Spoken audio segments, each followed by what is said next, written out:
You are listening to the Horse Radio Network, part of the Equine Network family. Hi, I'm Jennifer Wood. And I'm Jennifer Connor. From Equestrian Businesswomen, and you're listening to Equestrian B2B, the podcast that brings together industry leaders, entrepreneurs, and equestrians for conversations about how they build and sustain a successful business. On today's show, we speak with Julie Browning Bova and her daughter Madeline about interior design, customer service, and the mother-daughter work dynamic. Julie Browning Bova is an interior designer and product designer, well known for her equestrian-inspired aesthetic and classic style. Julie, with her own highly successful design business, Julie Browning Bova Design, as well as JBB Commercial Design, offers her clients the utmost quality products, space planning and design, all stemming from her years of experience as a respected interior design professional and product designer. Timeless, elegant, and classic are words that describe the style of this sophisticated designer from the Midwest.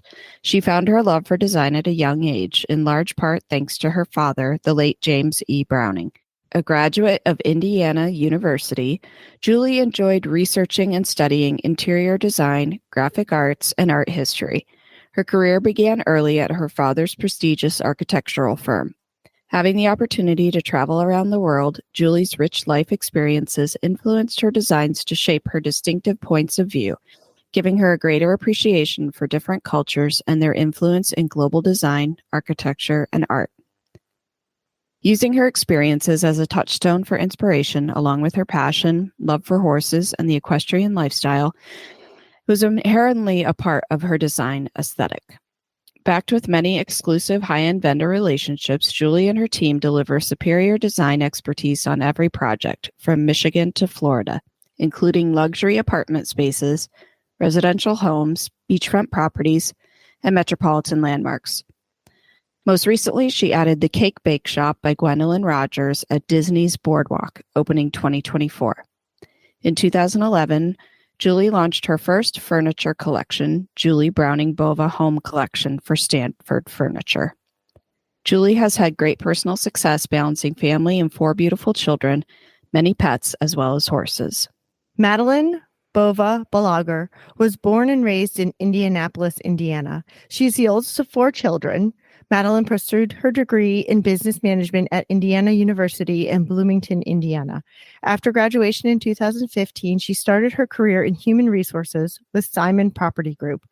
Over the next 5 years at Simon, she predominantly focused on corporate recruiting and learning and development. In the fall of 2019, Madeline joined her mom and sister at Julie Bova Interior Design as business operations manager. She has been excited to learn a new industry alongside family, and it has given her the opportunity to have time to start her own family. Madeline married her high school sweetheart in August 2020. They welcomed a son, Wes, in March 2022. Working for her mom has allowed Madeline to continue her passion and love for horseback riding while also balancing being a new mom. Hi, Julie and Madeline. It's so good to have you on the podcast. I'm really excited. I got to have a little chat with Madeline pre-recording so that we could kind of make sure we were a good match. And I think that your business is really interesting and would love for our listeners to hear more about it. Thank you for having us. Yeah, we're very today. So we're going to jump right in. And Julie, I just wanted to talk about how long have you had your passion for your interior design? That both the passion for interior design and an equestrian passion started very early in my life. I feel like it's kind of ingrained in me or in part of my heart for sure. I was raised in a very creative family, and I was kind of the oddball kid that would get my siblings to change their bedrooms around and always asking for weird things like a new bed or a new home decor item for Christmas while my siblings were asking for toys or a subscription to Architectural Digest very early on. Comic books, and had a really wonderful childhood with being attached to the hip with my dad, who had an landscape architectural firm. And I had that wonderful opportunity to kind of stand beside him and watch that creative process, which caught fire to me early on. So that's kind of where I started in the design aspect, and kind of seeing things go from a drawing to a building, and watching somebody sketch something out, and then it became a reality. And it really was something that I thought was pretty incredible. Back then, they didn't really even have the computers. So it was on a piece of paper from the start of a conversation at a dinner. And then the next thing you know, we watched sports facilities grow in our city here in Indianapolis. So I got to kind of be on the sidelines of that. And it was pretty incredible. And that was from a very early age. So I love design from the very beginning. I think design is a passion, much like the equestrian lifestyle. People often say that's a hobby, and I say that's not really a hobby. It's really a passion. For sure. And I think those two things for me are very woven into my genetic makeup somehow. So yes, it's been around in my life for a long time. That's really awesome. I just think it's so interesting because it's like such a different way for creativity. We've had other people on talking about creativity in ways like writing, and design, like digital design and what have you. But Photography. Yeah. Mhm. Yeah. So I think this is like another great avenue.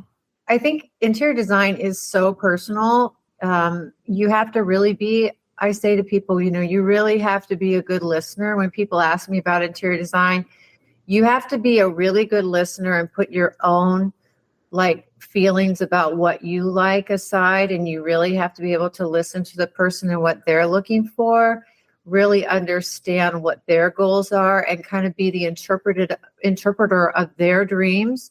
And so when people say to me, what's your favorite color? Or what do you like? I never really put those things out there. I kind of think about, what is that person saying to me? What does that person need? And then I kind of weave their story together so that I can create their dream.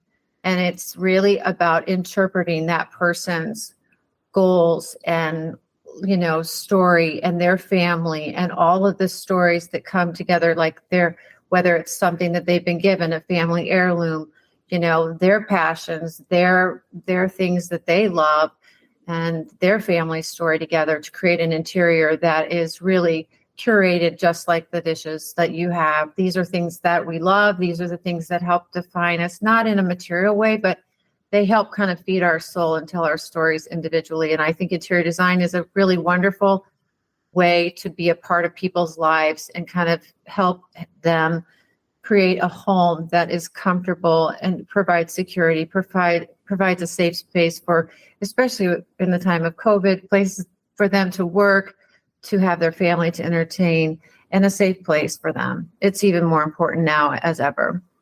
Yeah. Did you see an uptick during COVID in business? We have stayed busy all along, and I'm grateful for that. We worked all the way through COVID. We didn't really have an opportunity to shut down. I know people were looking for specific things because everybody needed to work from home. Yeah. And do that. But we had commercial projects and residential projects going all the way through COVID. And I think people were looking at things to enhance their home and, make their home better and more efficient for them. And I'm happy to report that the homes that we have done, people enjoyed their homes. I got lots of calls about, Julie, I can't believe we can stay in our home and we love it. Every day we love it and we're not bothered by it. So that was great for me to hear. But I think it's super important because, being an interior designer is a special it comes with being has a special responsibility because you have to be that listener. It's not about putting your own stamp on things and being Julie's style for somebody else. It's really, if I can walk away from a home and it tells that story of that person's home, that person's family, that person's life, and they can't really tell I've been there, then I think I've done the best job ever because it's telling them about their story, not my story. And that's what I always like. I like to be that person that walks away that no one can really, of course, it might be they can tell a designer's been there a little bit, maybe because of the resources and the textures and all of the, might be a little level up from a local retailer, but I hope that when I walk away, it tells the story of the customer. And that way I've done my job well and interpreted their dreams. And I feel like that's the best job that I can do as an interior designer. Sounds like you have to read between the lines quite a bit too, then. Sometimes if you have two family members that are on modern and traditional, how are we going to make that work, Julie? How are we going to come together? But we find a way. Yeah. So did you go to school to become an interior designer or an architect, or what was that journey like?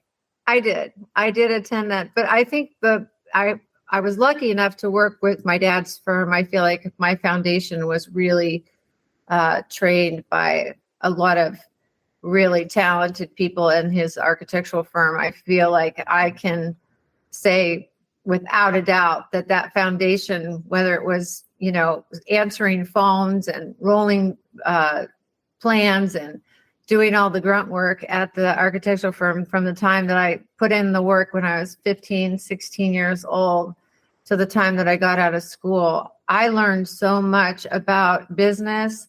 I learned so much about people.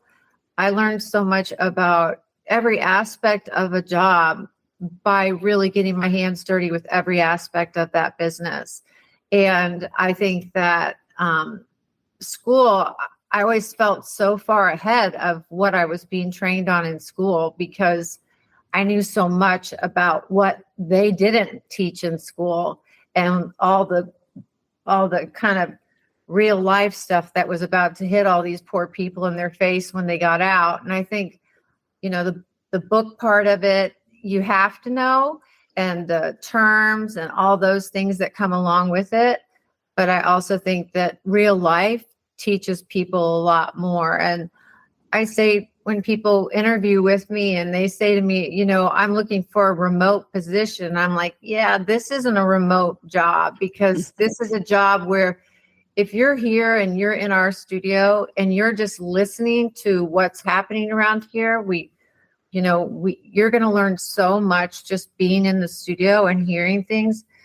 Being remote and being isolated away from what happens, even in the hustle and the bustle and the ups and downs and the negative and the positive and the, all the crazy stuff that's happened in our industry, whether it's been, the industry disruptions, the shipping charges, shipping issues, the foam problems. Like, we've had so many crazy things in our industry. And if you're sitting at home remote, you don't get a feel of the urgency of things. You don't understand that. So I feel like our business is such a relationship-based business. I know one of your questions talked about vendors and, all those people that help make our job work. They are everybody from the construction side of it all the way through. And some of these jobs take 2 and 3 years to get through. So you can't really hide behind a phone or a text. It's like an in your face. You're going to get it whether you like it or not. And you just have to work yourself all the way through it from start to finish if you're going to be successful. And you got to finish strong, just like in the show ring, whether you chip or whether you don't make it very clear, or whether you run into a horse that doesn't like the foliage at one jump, you still have to finish the round. So much like our business, finishing strong is super important. And can you talk a little bit about both of your equestrian backgrounds? I'll let Madeline. We started this a long time ago, this equestrian thing. Yeah. So, I started riding when I was 6 years old. We grew up next to a horse farm, and my mom was taking lessons there. And one day I just jumped the fence and I went over and just started interacting with them. And my mom sacrificed one of her lesson spots for me. So I was able to start taking lessons. And I never looked back. Well, you have to say that the trainer said, Madeline, she said, Madeline, you're not old enough to take lessons. They're like, you're too small, you're too young. And I was determined. And I think she said something to the effect was, I'm 5, going to be 6, going to be 7. Okay, we'll see you on Saturday. So I've never looked back. I predominantly started just riding for fun. And then it wasn't until I was like 12, 13 years old that I borrowed a horse to compete in my first show. He was just like an old school horse, and we ended up being champion. And then I really kind of got my show itch. But yeah, it's something that it's never wavered. I've ridden basically every day. Every day. I went to IU, and my parents had just bought me a horse. I was like a freshman at IU, and I came home. I scheduled my classes around being able to come home and train and ride Thursday. So I'd drive home after classes Thursday, and I would drive back to IU Monday morning. And I never wavered. I've ridden every day. I'm now a new mother and am still able to get out to the barn 3 to 4 times a week. And it's something that means the most to me. And I think if I was going to stop, I would have by now. And I've loved it. And like I said, I've not taken a break since I was 6 years old. That's amazing. Great. Yeah. I have pictures of her when she was so pregnant, and she's in the barn. I'm cleaning stalls. Like, totally. I mean, I'm like, have you mentioned this to Dr. Ball? I feel like we're getting to that point, and we've gotten the inflatable vest. I had my air vest on. I was just like, I think at this point, your balance is a bit off, honey. I think at this point, like, you really need to think about, like, this is, and I think there was a certain point where she's like, yeah, I can kind of feel it now in my head. I knew like once my air vest didn't zip anymore. I rode till I was like 25 weeks pregnant. And then of course, after I stopped riding, I was cleaning stalls, helping my trainer move jumps. Like, it drove me nuts that I couldn't ride. So I was trying to just help in all the other ways I could. I was still there, still making my drive was like 35 minutes to the barn. So still doing that 3 to 4 times a week and getting my fix in other ways. But yeah, it's definitely my life. That is dedication. It has been. And I think that, part of our shared passion was, even so, because we had so many kids, Madeline her group at one of the barns would head to Florida. And, she put her education first. She was bound and determined. She was top of her class. She was taking notes her senior year, the last day of school at IU. And the guy said to her, "You don't have to take notes anymore. Like, you're done. Like, you graduated. Like, you're good." And she's just always been that kind of personality. She's so committed. But I think that, she would ride. Those kids would go down to Wellington, and she was still riding. I would go and sit there with her. And, a lot of it was like, how are we going to pay for a show? Like, how are we going to do this? And so we'd always say, we gotta save money. We gotta pay for this, And so we started thinking about certain ways. And then that's when I did the belt buckles, and we showed on a vendor row in Kentucky, and I did pillows, and I did phone cases and socks, and the furniture line took off, and I had, different revenue streams. And a lot of times as a business, you guys doing the equestrian business to business, like, a lot of times is, there's a lot of downtime at those shows, and you're like, what are we going to do? What does everybody need? What can you see a need for? And a lot of times that creative thought process comes up, and you're so inspired by this beautiful sport, these beautiful animals, and my beautiful family, and wanting her to have that dream of excelling and seeing somebody so committed. I believe that her skill set of being in that horse world came into the business world, and I can see her make her list. I can see her follow up. I can see her when she needs to get something through, her persistence, how she follows through with business. I'm like, everyone should have a team full of equestrians working for them. That's what we have said as well. Yeah, they are so there is no like lackadaisical, like unstructured way to handle things. It's very structured. It's very boom, boom, boom. When Madeline had a great job before I asked her to come work for me, even though I hope it's a great job. But there was a project that we had that was going to require some international logistics. We have a multifaceted business.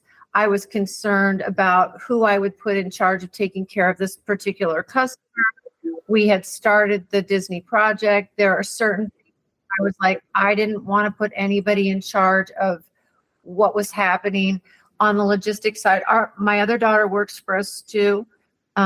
She's incredibly talented and great at what she does. She didn't like going to the barn. However, she did just ride a horse in South Africa, and we were super proud of her for that.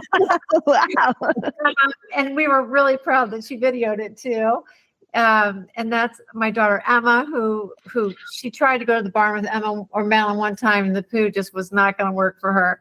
But I think that, you know, when Madeline came, I recognized her strength in understanding logistics because she worked for her trainer.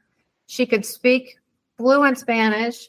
She could get the rider to the horse, to the barn, to the whoever, get the set up, get everything going. She could manage how many rings at a time, get everybody where they needed to be, tell the trainer where she was, be able to get and I'm sure that there's trainers out there still today that would take you in a heartbeat to manage their program, because that's how good Madeline was at that. So she got hired in a job in human resources. You're like giving my whole bio. Well, it's true. She needed to get the talent to where they needed to be in a very high level position. She didn't ever miss a beat because she was all about the logistics of getting the interviewer person in, whatever. I'm singing your praises for that because that was directly a result of you managing things when you were like, what? You drove to Michigan to Horse Shows by the Bay. You were literally just got a car, 16 years old, and you were put in a position to manage, get the barn ready. The people got there. So I'm saying like, you guys know what I'm talking about. Absolutely. I forgot scissors. And I'm like, my only job was to open, put 12 bags of shavings Right. on the dolls. I don't have scissors. And I'm like freaking out. No one's there yet. It's Monday morning. I found like a pair of nail clippers that I was able to like get the bag She open. still did it. Yeah. I got it done. There was this moment of like the one thing you needed, you forgot. And I have all these shavings to open, and it was like a fail moment, but I got it done. It actually, I don't think that's a fail. I think that like shows it shows that you're resourceful, but also like it's just a good learning experience and grit. Right? Totally. Like you were going to get it done no matter what. And I think that's what so much of the equine industry is about. And I recently was talking to a friend who was kind of looking to maybe get out of the equine industry. And I'm like, oh my gosh, all the skills that you have, just like you said, logistics and, organization and making sure that, you're keeping animals alive. I said, you need to put those things in when you're trying to sell yourself, So huge. Because there's so many people. It's huge, man. Because there's so many people like that. They're not tough. Yeah. It's resilience.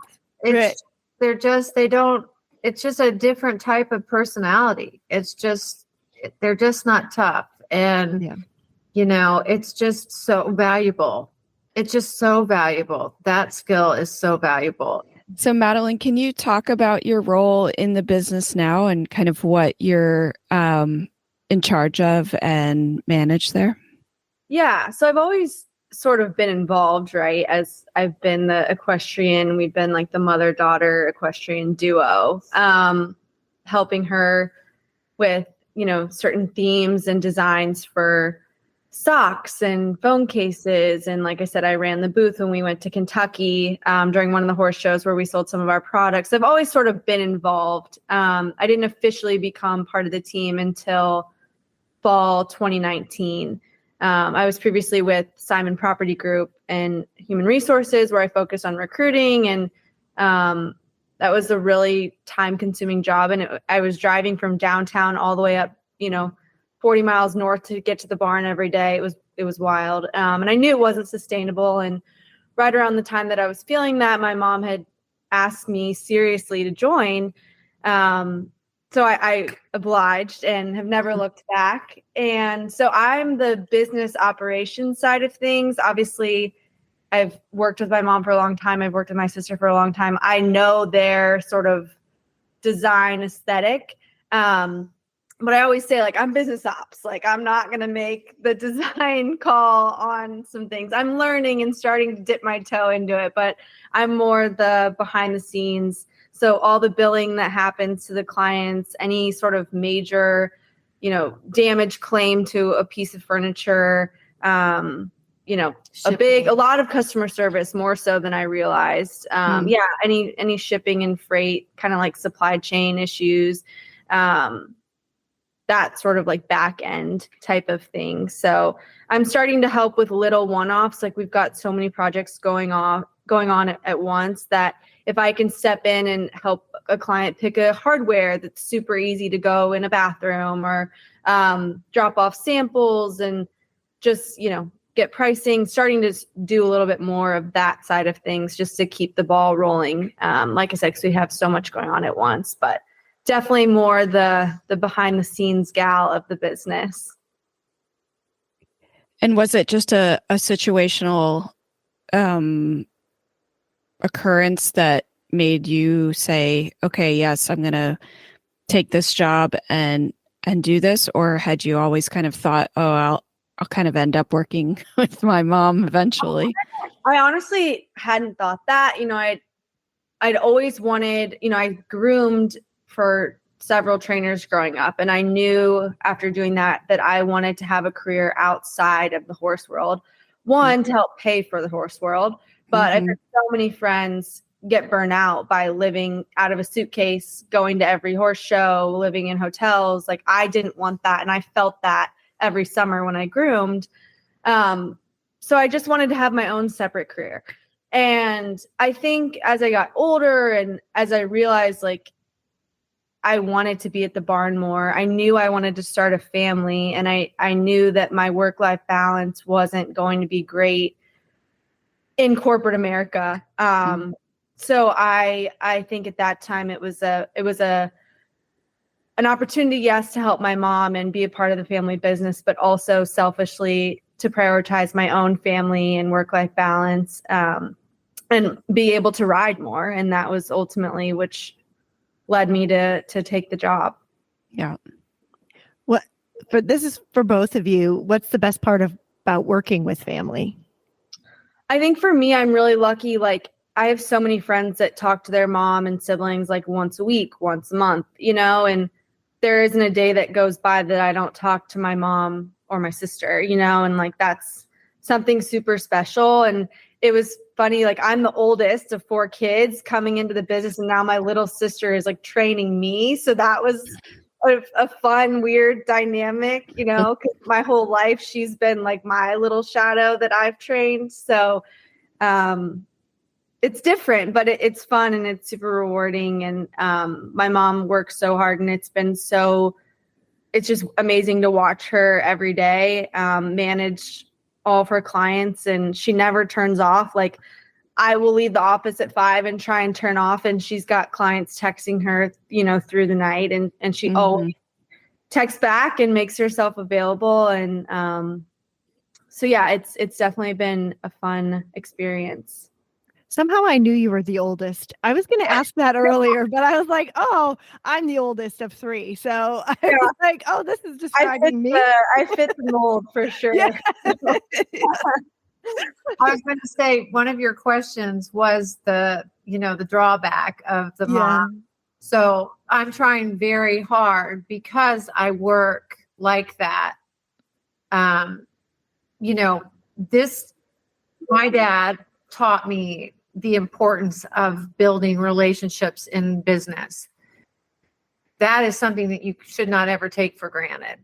And so that has always been a key priority for me. And I hope that I I share that with my team all the time, that you do not ever take for granted someone that comes to your business and wants you to do their home or be a part of their, process, because they could go to anybody for their work, right? So you always want to value that person that comes to you. So for me, I have been trained that way from a very early age, that those relationships are so valuable. Now, fast forward now 30 years, we have people that came back that were holding Madeline when she was a baby, people that were in my life 25 years ago, and they're redoing something, and they're walking and they're like, Madeline, Emma, these are people they've seen since they were so little. That being said, people that you work with for a long period of time almost become your extended family. So you don't not respond to them, right? So for me, I understand for the girls, like they want mom and they want work mom. So I'm trying very hard, which it was difficult in the beginning, because for me, I'm like, well, that's Mrs. So-and-so. We have to respond to her because she's a client.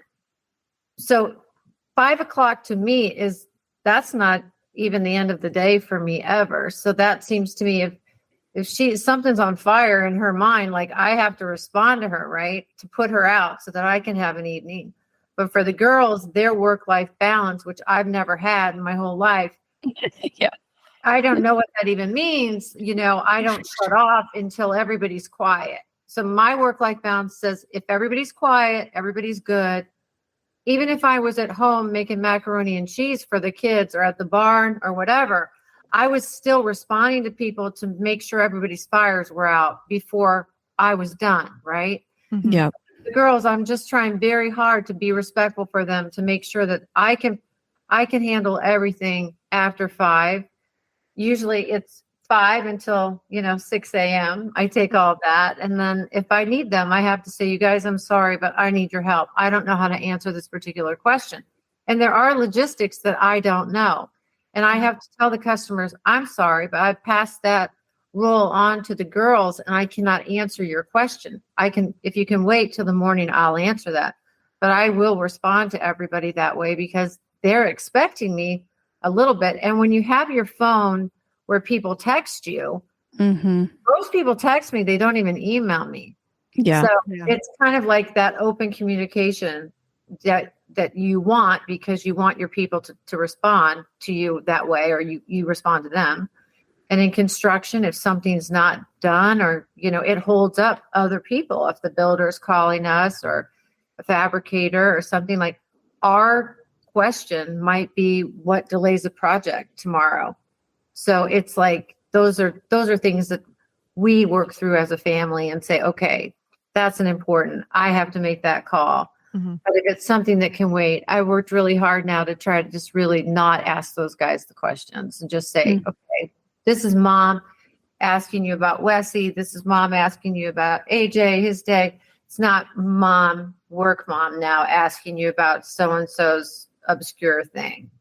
Sometimes I can't help myself, but yeah, I think that's been the most difficult thing, is navigating like the line of mom and boss, and like trying to remind myself, like, if I feel differently, that it doesn't matter that I feel differently, that she's the boss and it goes. Whereas like our mother-daughter relationship, I can argue with her and I can always give my opinion. So it's just like navigating when that's appropriate and when it's not, and trying to be a good role model for the other girls that aren't part of the family in the office. Right. And not have the family dynamic be too, overwhelming to the non-family members. Yeah, that's interesting, having 3 of you in the office. How does that work with the other members that you have?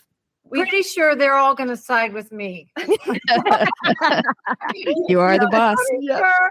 They love me. They're all siding with me. Yeah. We've been fortunate to pull some really great gals out of the interior design, what do you want to call it? Like interior design program at Purdue.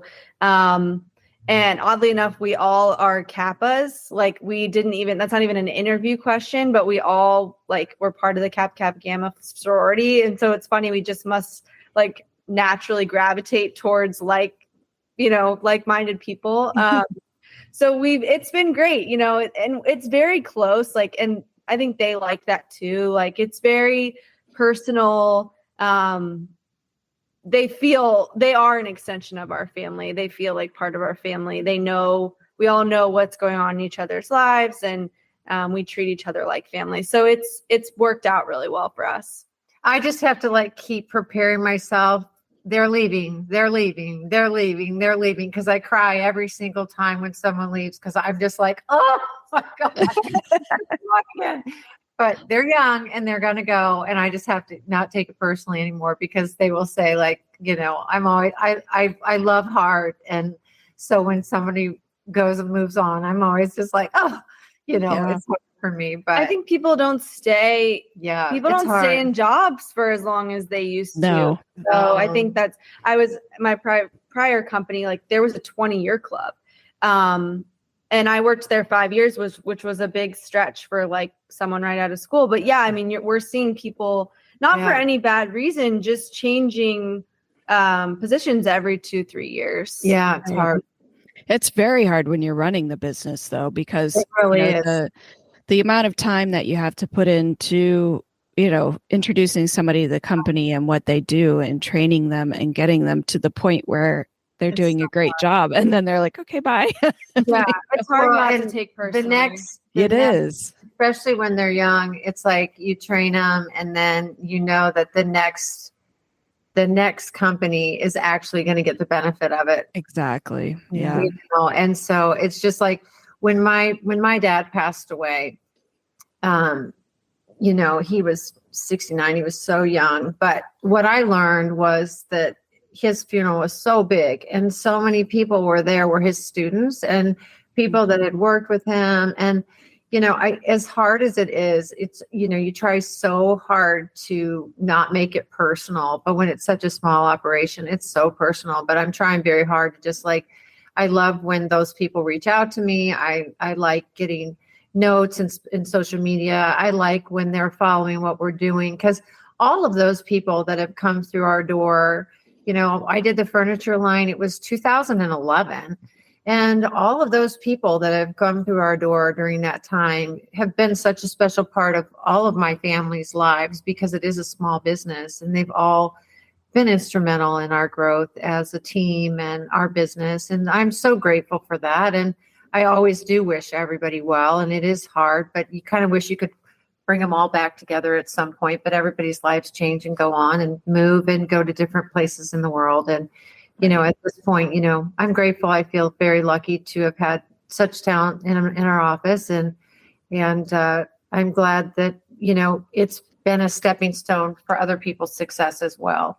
And I think my dad taught me that. And just as you're offering a platform to advise people in business, I think it's so important nowadays, especially when people are kind of searching for what they can do and where their passion can ignite, to be better, to do better things. I think it's super important too that, you always look back to where you've been and who's helped you along the way. And I think those are super important too, because the young people that come through your door, you always want someone to leave and feel better, that they've learned something and they're going to carry something positive, onto the next step. For sure. Yeah, definitely. Not every day is a great day in our business, because it's a hard business. I think people think interior design is often just about picking colors and, picking paint. And there's a lot of influencers in our industry where they make it look by just kind of addressing, a couple little things together and say, this is a coffee bar or this is whatever. And so it looks kind of like, here's the coffee bar. Well, they link everything, and it's just this weird fast tracked way of thinking now. Well, you never really know how long it took to achieve that and how much time and hours went into it. You just have to tell the client that it's going to be worth the wait, and hopefully they appreciate you and they trust us and they're patient and it works out. But it's definitely it's frustrating at times. Yeah. And going back to, talking about the dynamic in your office, was having an all women staff a conscious decision, or is it just the way it works out with the people that you found? We really don't. We take applications for everybody. Yeah, it's funny, when I read that question, it's like that's not something we've ever consciously made a decision on. I think it works being a small office and all being women, it sort of lends itself to I don't know, it works out that way because it is super small, we're literally right on top of each other. I think we've had a gentleman apply, but he was, I want to say he was international or somewhere. He was out of the country, or he was going to relocate, and I was worried about him relocating for an internship or something. We have several reps from companies that we work with that are men. Obviously, a lot of our contractors and trades are men, and we all it's never been really something we've even thought about. It all works. It all works well. I think with my mom having so much skin in the game and just having most people know her name in the Midwest, or at least in Indiana, and that the trades know her, have heard of her, have seen their work, seen her work. And so everyone works really well together. Yeah. I don't really see, I think our industry isn't, I think if you do your job well, I think it doesn't really matter if you're male or female. And I think, I think from a standpoint of, I think we have we do our job really well. And I can be pretty strong. Yeah. I think because we are always very prepared. Mm-hmm. Yeah. And very transparent. And I think we do our job really well. So, Madeline, what is the key? What would you say the key is to keeping the office running smoothly? I think for me, there's different types of personalities. For me, it's okay, as she said earlier, I'm a list maker, right? And it's okay, if this is on the list to get done, it can't just live on the list as something to get done. It needs to be addressed and get done and check the box, Does that sound like it's the hardest thing to have our office running smoothly is for everyone to keep moving and keep the momentum moving forward, because there is so much happening all the time. And with everything happening all the time, with construction and all these weird things going on, there's always something that's a problem.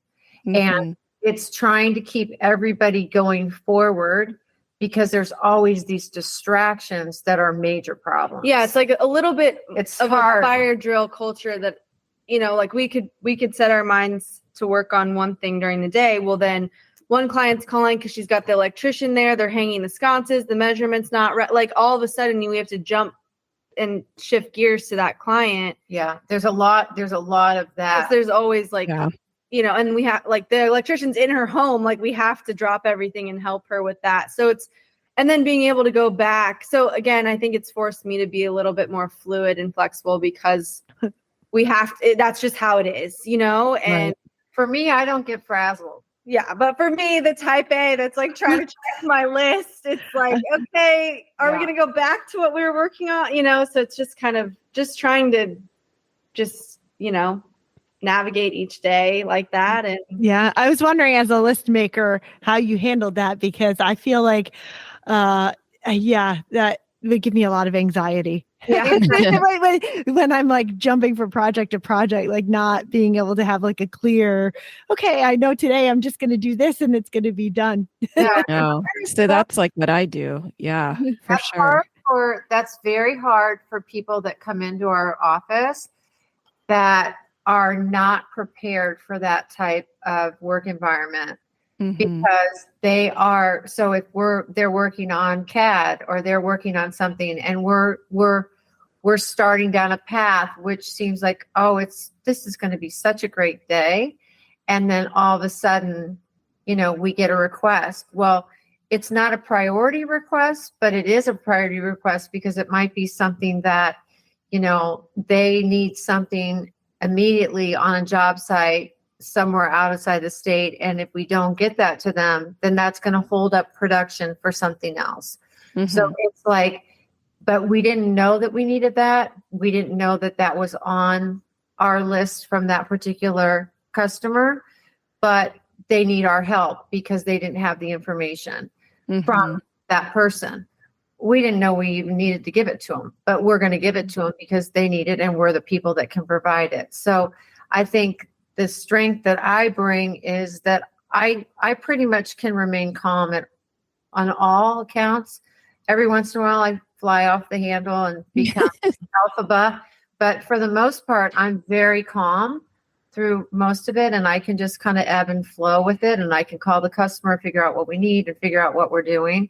And I require no list. And I have an uncanny ability to remember almost every like her list is in her head of constantly. everything. So, and I can tell like where I am and be able to kind of shut that tab, open that tab, shut that tab, open that tab, and be able to like go and then run onto a job site and be able to like make a conscious decision for something that is based on all the 25 decisions we made prior. But that just comes with a lot of training and being able to like visualize things. But experience. Yeah. But I think this business is put us in a situation where, you know, you have to be thoughtful and very intentional. And I tell the girls all the time, do not make a decision quickly. You know, this fast pace, I want this now kind of thing. Right. You don't make $1 million decision because that's $1 million mistake that I have to make. I have to take care of. So I'm always about saying, stop, don't answer that. Let's make sure we have all the ducks in a row before anybody answers that question, and don't feel pressured when everybody who's pushing that fast pace, jumping quick. We have to have this decision. No, stop. Get all the information together. Let's put all the pieces together. Let's decide if that's right. Let's measure twice, figure it out, double check our work. Because I think too often now people want that quick response. They want that information. And if we're going to be the one that provides that, it's up to us to do our job well and double check, triple check. Keep doing that. And it's funny, recently someone said to me, you know, I triple check. I'm like, gosh, that's so funny you say that. I do the same thing. I always want them to go back, double check, triple check. Yes. Because we're putting something out there that's real. And oftentimes the younger girls that come on, or the kids that come on, they don't realize they're putting into CAD what's going to be built. And then all of a sudden they see it built. And I'm like, see, this is real. It's just lines on the screen, but we're doing lines on the screen that's actually going to be built. You know, you've just come out of school. This is real. So you need to double check it. Go field measure it. Ask for them in Orlando when we're working on the Disney project to field measure it there, because we're not physically there, but those guys are there. They can field measure it, double check it, triple check it. We don't want to make a mistake for the team. So I think that slows the momentum down, and that does what we needed to do, because this is as people think this is like a fluffy business or, you know, whatever, our decisions and the things that we make, and people rely on us every day to make big decisions. They're spending a lot of money on it. Yes. And they affect the outcome of many other decisions every day. And so we have to be very intentional about what we do. It's similar to, I think, what I do in kind of the PR marketing world. Every time I have an intern or somebody come on and they're working at horse shows, and I say, if you are asked a question that you don't know the answer to, don't answer it. Don't make something up. Don't say, oh, well, I think it's this. No, you say, I don't know. I will have the answer for you as soon as possible. And then you go and get the information, because, I think it's so important that, you know, people who are coming into a business that aren't experienced and don't have all of those answers in their head, like you might, need to learn that it's okay to say, I don't know, and I will get back to you. Well, and when you think about staying with your business, like you're fact checking, like you're double checking, you have to go and see all of the things that came before, because if you're putting something out there, it's there. That affects your integrity. Yeah, exactly. And that affects what you put out into the world. Yeah. And so that to me is always like, you know, I always want to say like, that's us as a team, but that's me too. And so, you know, you guys are an extension of me, and my request is that we double check that. Yeah. I would rather wait, you know, a couple more hours and not answer that email until I know for certain that you guys had double checked all that. Right. Because the minute it goes out, you can't take it back. Exactly. Yeah. Yeah. If it's printed, it's there, and you're not. And if you change it, you look like you can't do your job. That's a huge takeaway from, you know, from business, I think. And sure. A very, very good lesson to share for sure. One of the most exciting things that happened to me was there was that beautiful Equestrian magazine that was like in Germany, I think it was. I would have to pull it out, but they did this beautiful spread. I couldn't read any of it, of course. And had the most beautiful cover. And then those Harley chairs, I had the Yonkers Ottomans, which had the bit on them as well. I had a lamp that year that had the cut stirrups on them. And then something else that I had, and it was featured right next to Hermès and Gucci, like the top fashion brands. And I remember thinking, oh my gosh, this is the most incredible thing ever, you know? And one of the things I said to Madeline, which for me, when I started doing the furniture, I did these 2 ottomans, and we have pictures of them. There's one in the office where my dad had a pair of Gucci loafers. And when he passed away, I mean, it was such extraordinary grief that I didn't even know what to do with myself, because I just adored him. And he would resole his Gucci shoes. They were his navy blue Gucci loafers, and he didn't even want new ones. He just would take them downtown to the shoe store, and they would resole them. They were these just softest leather ever. So as kind of a tribute to him, when I did the furniture line, I did these 2 ottomans that had the bits on 2 sides, and then this beautiful stitching on the top, and I called them the Yonkers Ottomans. And they were basically symbolic of his loafers, which used in a study, or you could use them somewhere. And they did so well. And that was my way of kind of channeling my grief and like creating this furniture line at the time, and kind of honoring him in my own little way of his loafers, and how great it was for me to kind of weave in my equestrian passion with the fashion of the brand for him, which he loved. And, you know, he was so instrumental in my life, and it was such a nice tribute, and they did so well at market. And I won't sell the one in my office, because it is something that I'm going to keep forever probably, but you know, just a nice way to kind of show that how that kind of weaved into my life and started the furniture brand as well. Mm-hmm.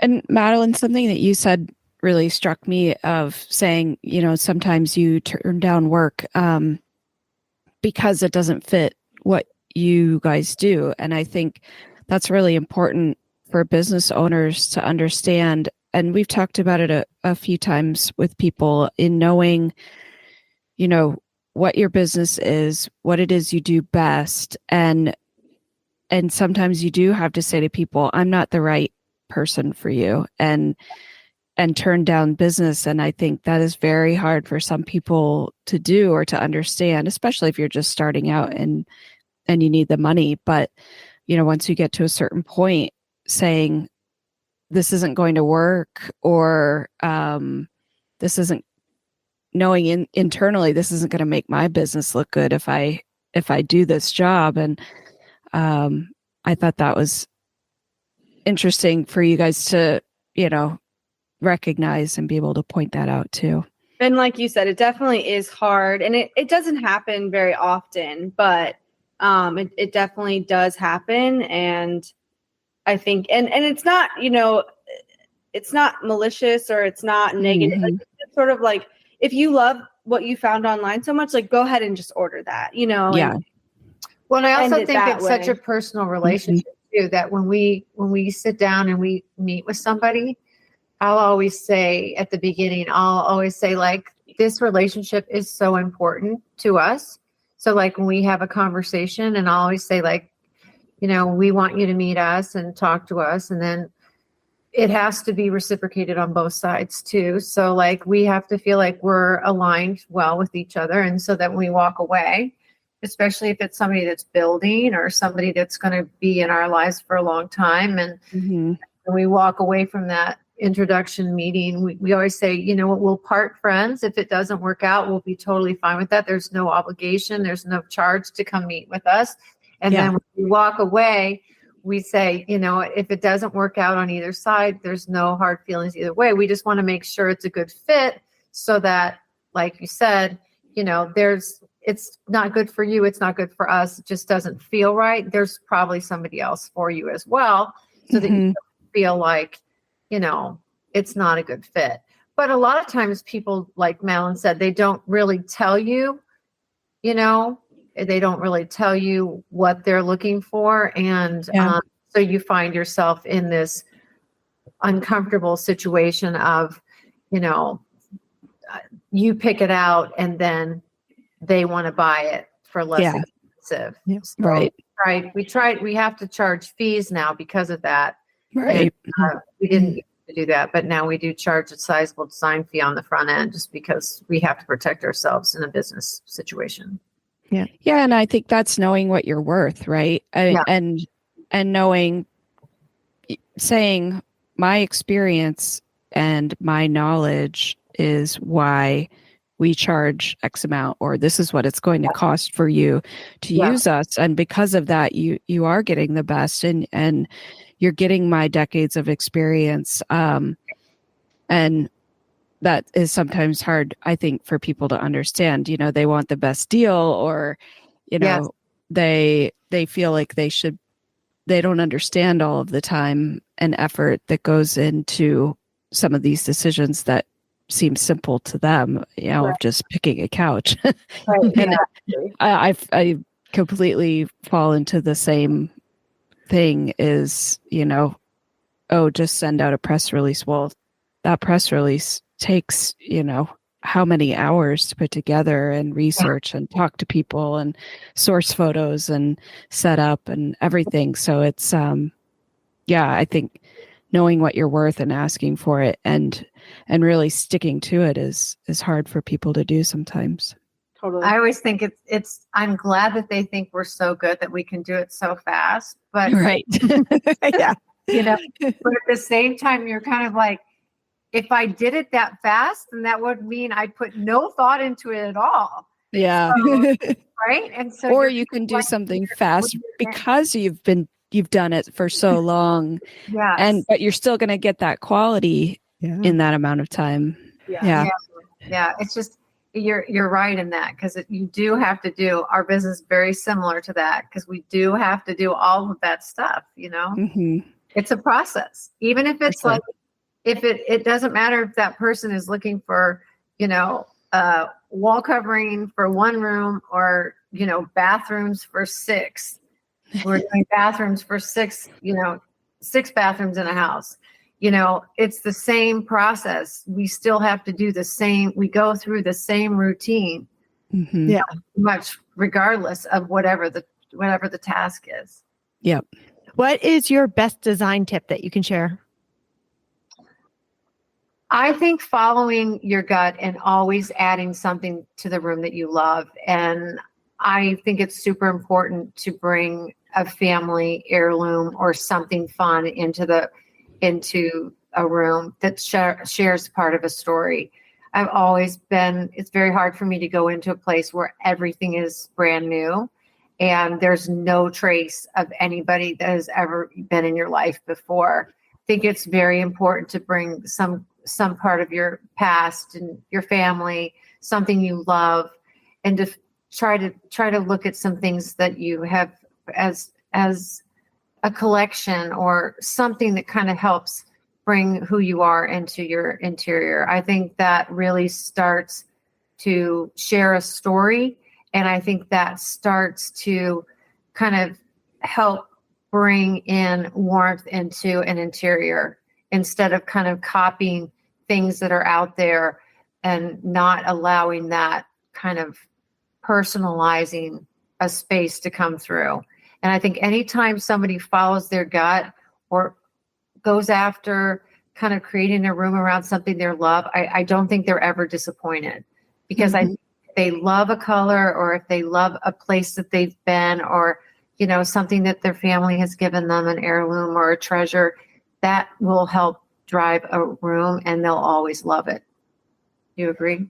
Yeah, I think it's so easy these days with social media for people to just follow the trends, and I think it expires, right? So I think just, you know, if it's worth the wait, order the unique pieces and go for the unique pieces, and everything looks good filtered on Instagram, you know, and quickly curated. And I think Take your time. yeah, like I would much rather be timeless than to be trendy, you know? Great. Well, we've had so much fun talking with you about your relationship and your company and how you guys work together. And at the end of each episode, we ask the same 4 questions to guests, and Connor starts with the first. What's one action that women can take to make a big difference in their lives? I would say taking time to be quiet, be still, and listen to yourself. Just listen to your kind of inner voice of what you need. I think everything is so loud around us. There's a lot going on with your phone, with everything going on. And I think it's super important now to really listen to kind of your inner voice to make sure that you're listening to what you need.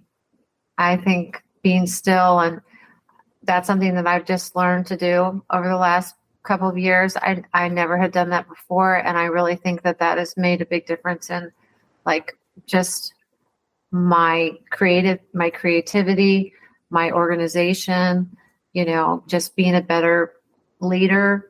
And I think just taking time to be quiet. And I think that's super important. Working out is a big one for me. I think, I don't know, trying to really be present. It's really difficult for me to always be thinking of the future, worrying about my horse and my child. And, you know, it's just like I'm so trying to anticipate problems before they happen. I think just like trying to be present, because it can get really overwhelming and cloudy in your brain, you know. So just trying to, in my own personal life, at work, like just like be in the moment, take a deep breath, like everything's gonna be okay, you know. And Julie, what's the best habit that keeps you motivated personally? I think getting up really early. I like getting up really early. And I like getting lots of sleep. But I think getting up early in the morning, I think having a little morning time before I start my day. I think I do reading. I kind of take, I think that's Puzzles.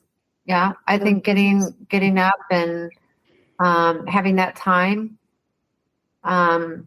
And I think the girls have really challenged to read a lot. I think we're all reading a ton of different books now.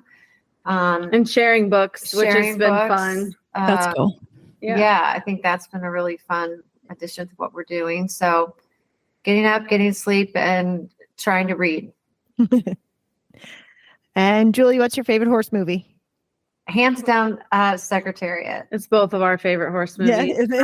I watched that movie a million times. I could watch it every day. And I said to Madeline, I can remember just a couple of times when we were launching something, or I had to keep something close to my heart about, you know, that I couldn't tell anybody about that was coming to market or something. And, you know, I can remember just being in the car crying and laughing, saying, "You're about to see something you haven't seen before." And I love that line.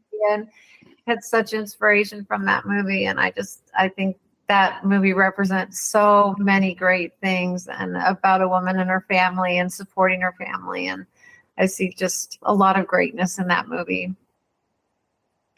And Julie, who would you recommend to be a future guest on this podcast?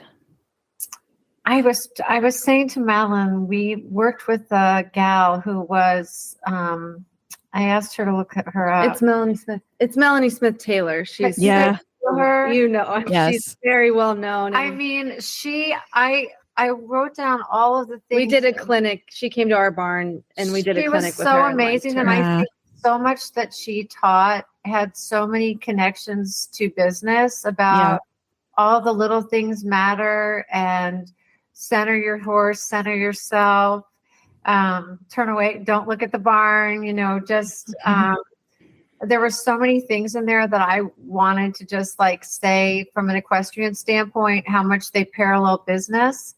Yeah. And I said to Madeline before we started, I said, I really feel like she would be such a wonderful person because I often think back. She said, there is no plan B. There's always only a plan A. And I think about that often, even though that was an equestrian thing. Right.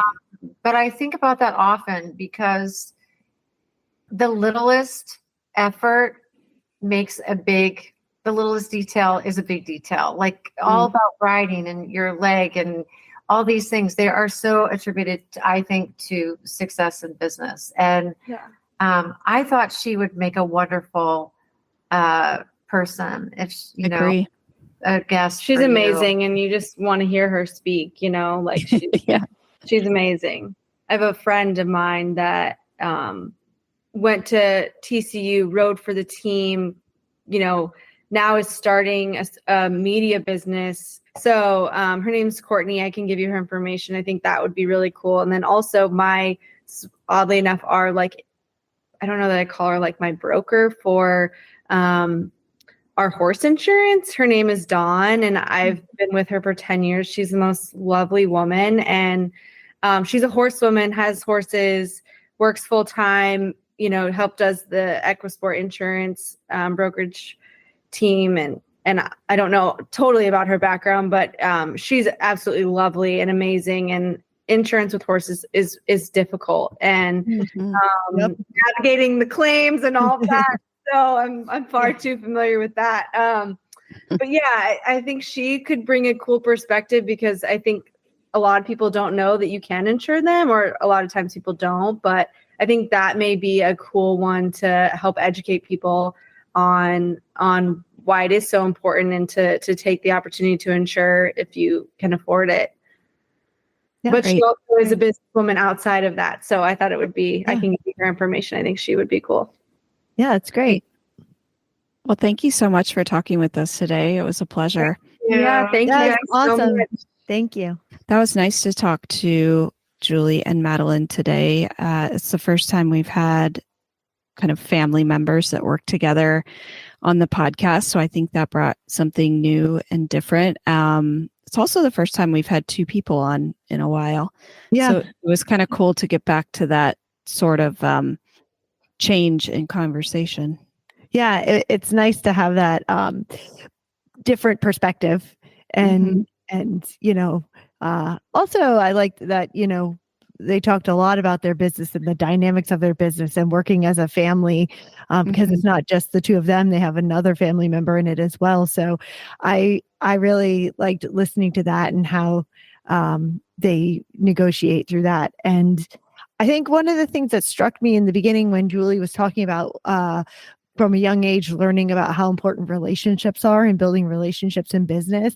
And we've talked about it quite a bit, but I really enjoy that part, the networking part. I mean, I think that is important. And I think that helps build such a great business when you have those relationships with different people. Yeah, especially when you're in a service industry like hers, where, she has to get to know people and know what will suit them best and what works for them, in their home or their business, wherever she's designing. And that's really important. And I felt like our companies, their company and my main company kind of parallel very closely in how we work with customers and what we provide. And I saw a lot of comparisons Yeah. that were very close to what I do as well. And, being able, like ours is kind of being able to speak in their voice and make them sound the best. And hers was understanding what their needs and making a comfortable and home for them. Yeah, and it kind of you also have to read between the lines too, and kind of take what people are saying and make it the best version. And same thing with them taking people's ideas. I mean, gosh, I was thinking about it. I watch a lot of those design shows, and sometimes I'm like, how can you take those two kind of ideas and put them together and it come out good? And sometimes people say they want one thing and then they're like, oh wait, no, that's not actually what I wanted. Right. Once they see it. Yeah. Yeah. They're like, oh, that's not what I thought that meant. So I think being able to listen to people. And I also found it interesting when she was talking about how she doesn't feel like she has the work-life balance, but then she's trying to do that for her daughters, which is nice that she can recognize that as a boss and as a mother to like, she expects so much of herself, but she's not necessarily putting that onto her girls. Yeah. Yeah, that was interesting. But I think I wondered, and I should have asked if she thought that was a generational thing and not just a personality thing. Right. Yeah. Yeah, because I wonder that too. Like, yeah, me too. and her when she talked about the real life, going into school and having all the real life experience, I feel like that would be so good if people had some real life experience before they went into school, so that they understood what they need to get out of going to school. Right, and why you're learning it and how to apply it.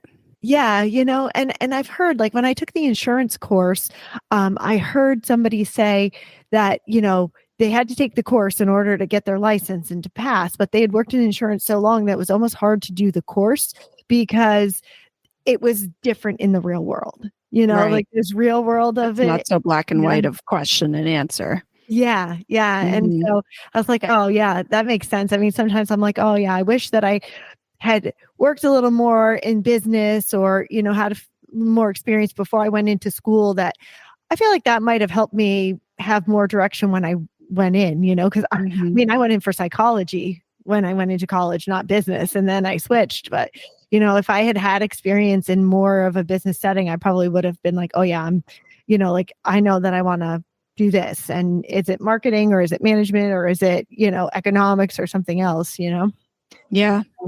So you can find the links to today's guests and the show notes at www.eqbusinesswomen.com. Equestrian B2B is out twice a month on the 1st and the 15th.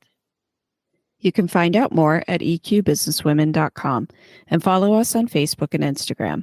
Find Equestrian B2B wherever you get your podcasts, and be sure to follow, subscribe, and leave a review so more people can find us.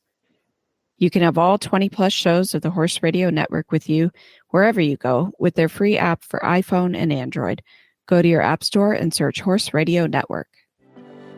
Now go make it meaningful.